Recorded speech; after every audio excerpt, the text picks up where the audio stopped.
Guys, આજે રવિવાર. આજે હું તમારા માટે લાવ્યો છું જૂની ગામડાની કહેવતો. પહેલી કહેવત છે, બાંધી મૂકી લાખની અને ખુલી જાય તો ખાખની. આ એમ કહેવા માંગે છે કે જ્યાં સુધી આપણી બાંધેલી મુઠ્ઠીમાં છે કે બરોબર જ્યારે ખુલી જાય છે ત્યારે આપણા માટે બહુ ખતરારૂપ થાય છે, ખાખ થઈ જાય છે. બીજી છે, વખાણેલી ખીચડી દાઢી વળગે.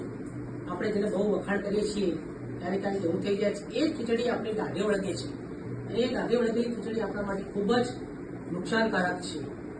પછી બીજી કહેવત છે, મોરના ઈંડાની ચિતરવા ના પડે. મોરના ઈંડા મતલબ મા બાપને સંતાનો વિશેની વાત છે કે મા બાપ પોતે જેટલા હોશિયાર હોય એટલો પોતાનું સંતાન પણ હોશિયાર હોય છે.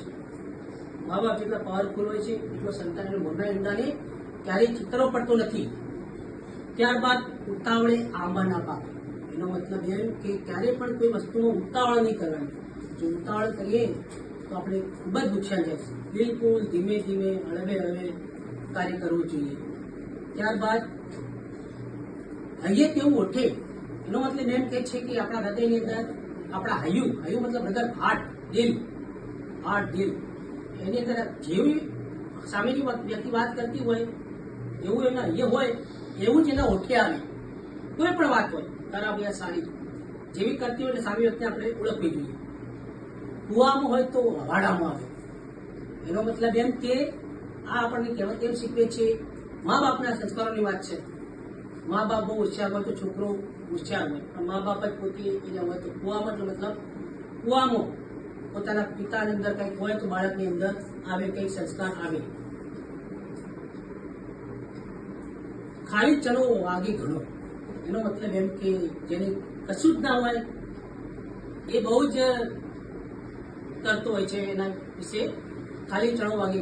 જે રીતે આપણે એમ કહીએ છીએ કે જે માટલું અધૂરું હોય પાણીથી તો સલકાય છે, જ્યારે પૂરેપૂરું ભરેલું હોય ત્યારે સલકાતું નથી.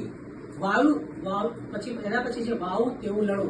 જેવા આપણે કર્મ કર્યા છે એવા જ ફળ આપણે ભોગવવા પડે છે.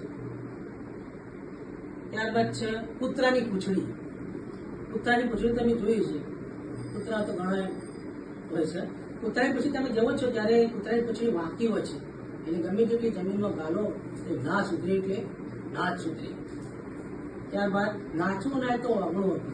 એનો મતલબ એમ કે કોઈ માણસને કામ ના કરવું હોય તો બહુ બહાના બતાવે.